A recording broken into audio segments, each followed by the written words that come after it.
नमस्कार दोस्तों बिहार राजस्व विभाग में 3300 से अधिक पदों पर नई वैकेंसी के लिए एक नियमावली जारी हुआ है। तो क्या योग्यता है, कितने उम्र का व्यक्ति इस फॉर्म को भर सकता है ना, क्या पैटर्न होगा परीक्षा का, इस पर विस्तार से डिस्कस करते हैं। सामने दोस्तों आप देख सकते हैं यहां पर बिहार गजट असाधारण अंक बिहार सरकार द्वारा प्रकाशित। ये जो गजट जो है बिहार सरकार राज्य सरकार द्वारा प्रकाशित किया गया है। अब यहां पे देख सकते हैं दोस्तों, यहां पे सीधे लिखा हुआ है क्या, जी हां, यहां पे 2 सितंबर 2025 का ये गजट है। यहां पे देखिए ध्यान से, ठीक है। यहां पर सीधे लिखा है कि संक्षिप्त, चूंकि टोटल पद जो है 3300 से अधिक प्लस पर राजस्व कर्मचारी, ठीक ना, जी हां, यहां पे सरकार को अब यहां पे वित्त विभाग में बड़ी वैकेंसी ये आने की संभावना है, क्योंकि नियमावली जारी हो चुकी है। इस नियमावली में लिखा क्या है कि दोस्तों यह नियमावली बिहार राजस्व कर्मचारी संवर्ग नियमावली 2025 कही जाएगी। यहां तक क्लियर है। इसका संपूर्ण बिहार राज्य में होगा, यानी ये स्टेट गवर्नमेंट की जॉब होगी, ठीक ना। यह बिहार गजट में प्रकाशन की तिथि से प्रवृत्त होगा, या देखिएगा साथ साथ में यह भी लिखा गया है कि भैया राज्य सरकार से अभिप्रेरित है और बिहार सरकार विभाग से अभिप्रेरित है। यानी ये जो पूरी तरह से जो नियमावली जो राजस्व कर्मचारियों के लिए है, ये पूरी तरह से बिहार के अंदर ही उनकी जॉब होगी, और यहां पर जो पद है वो बिहार राजस्व कर्मचारी संवर्ग नियमावली 2025 के प्रावधान के तहत यहां पर चयन किया जाएगा। ये यहां पर मेंशन किया गया है। इसका कहने का मतलब ये, अब चूंकि बहुत बड़ा होता है तो सारा कुछ नहीं पढ़ना, जो हमारी जरूरत है हम उस पर फोकस करेंगे, ठीक है। अब दोस्तों यहां पे देखिए संवर्ग का गठन, ठीक है, ये राज्य स्तरीय और राजपत्रित संवर्ग का होगा, ठीक है, जिसमें राजस्व एवं भूमि सुधार विभाग के अधीनस्थ सभी स्थापना इकाइयां होंगी। इस संवर्ग के सदस्यों का पद स्थापन उनके गृह जिला में नहीं किया जाएगा। यानी दोस्तों जहां पे अगर आपने राजस्व कर्मचारी का फॉर्म भरा, अगर आपका सिलेक्शन हो गया तो आपके जिला में जॉब नहीं लगेगा, दूसरे जिला में जॉब लगेगा, परंतु उनकी सेवानिवृत्ति के 1 वर्ष के अंदर इच्छित पद स्थापन पर विचार किया जा सकेगा, ठीक है। चलिए, इस संवर्ग में राजस्व कर्मचारी मूल कोटि के पद के होंगे, और इस नियमावली के लागू होने के पूर्व राजस्व कर्मचारी के मूल कोटि में नियुक्ति और कार्यरत कर्मी स्वतः इस संवर्ग में शामिल समझे जाएंगे।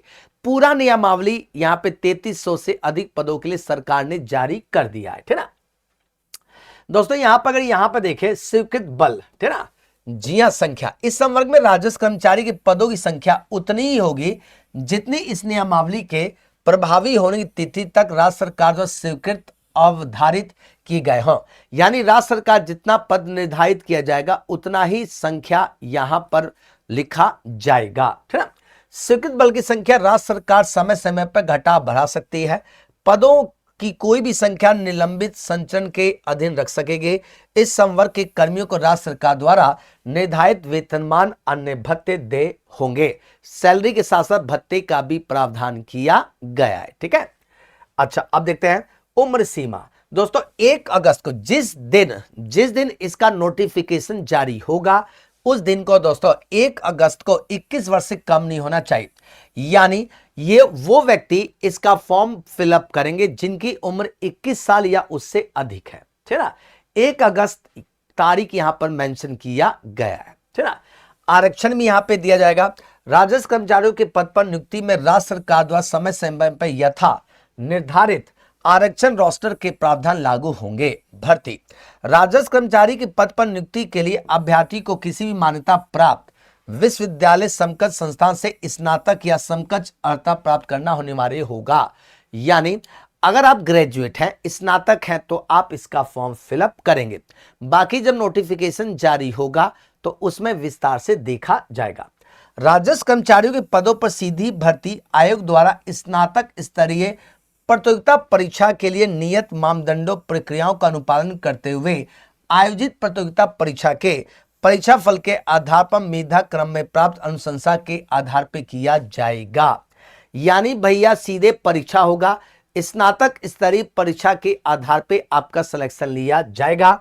ये नियमावली में मेंशन कर दिया गया है, ठीक है ना। शासन में परिवीक्षा अवधि मौलिक रिक्त के विरुद्ध नियुक्त प्रत्येक राजस्व कर्मचारी पद ग्रहण की तिथि से 1 वर्ष की अवधि के लिए परीक्षा वछाधीन रहेगा।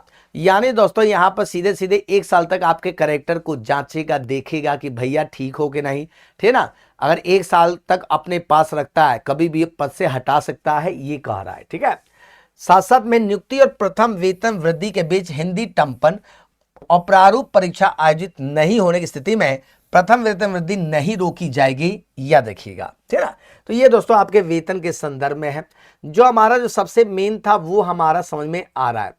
आगे चलकर विभागीय परीक्षा भी आप दे करके आप अपना प्रमोशन ले सकते हैं। संवर्ग मूल कोटि के पद पर सीधी भर्ती से नियुक्ति कर्मी को यथा निर्धारित विभागीय परीक्षा के सभी पत्रों में उत्तीर्ण प्राप्त करना होगा। विभागीय परीक्षा के विषय पाठ्यक्रम प्रक्रिया का निर्धारण केंद्रीय परीक्षा समिति राजस्व परिषद बिहार परामर्श से किया जाएगा, ठीक है ना। यहाँ पर मेंशन किया है सेवा संपुष्टि के बारे में यहाँ पे बताया गया है, ठीक है। चलिए आगे बढ़ते हैं। दोस्तों और तो इसमें सारा चीज तो इसमें तो जो सबसे मेन था वो सब चीज तो यहाँ पे हो चुका है, ठीक है। तो दोस्तों यहाँ पे ये पूरा गजट में यहाँ पे देख सकते हैं, यहाँ पे पूरा गजट में पब्लिश कर दिया गया है, आपके पूरी डिटेल यहाँ पर बता दी गई है, ठीक है ना। और अगर देखना चाहते हैं पूरा एक एक अक्षर अगर आप पढ़ना चाहते हैं तो आप दोस्तों इस यहाँ पे क्लिक करके भी इसको पूरी तरह से ले सकते हैं, ठीक है। तो दोस्तों ये राजस्व कर्मचारी के पदों पर ये अधियाचना या सीधे कहा जाए तो गजट में इसका प्रकाशन हो चुका है। एक तरह से शॉर्ट नोटिस है। 3300 से अधिक पदों पर वैकेंसी आनी है। उम्र सीमा 21 वर्ष निर्धारित है। स्नातक आप पास होने चाहिए यानी ग्रेजुएट होने चाहिए। और साथ साथ में एक और चीज था कि स्नातक स्तरीय यानी स्नातक अगर आप पास आउट हैं तो प्रतियोगिता परीक्षा के माध्यम से आपका फॉर्म फिलअप होगा। जॉब जब लग जाएगी तो आपको गृह डिस्ट्रिक्ट नहीं मिलेगा, दूसरे डिस्ट्रिक्ट में आपकी जॉब देगा, ऐसा इसमें मेंशन किया गया है। पूरा डिटेल जब पूरा नोटिफिकेशन जारी होगा तो उस पर मैं विस्तार से आपके साथ डिस्कस करूंगा। तो दोस्तों बने रहिए बिहार टेक्स्ट बुक की टीम के साथ। Thank you, take care and Jai Hind.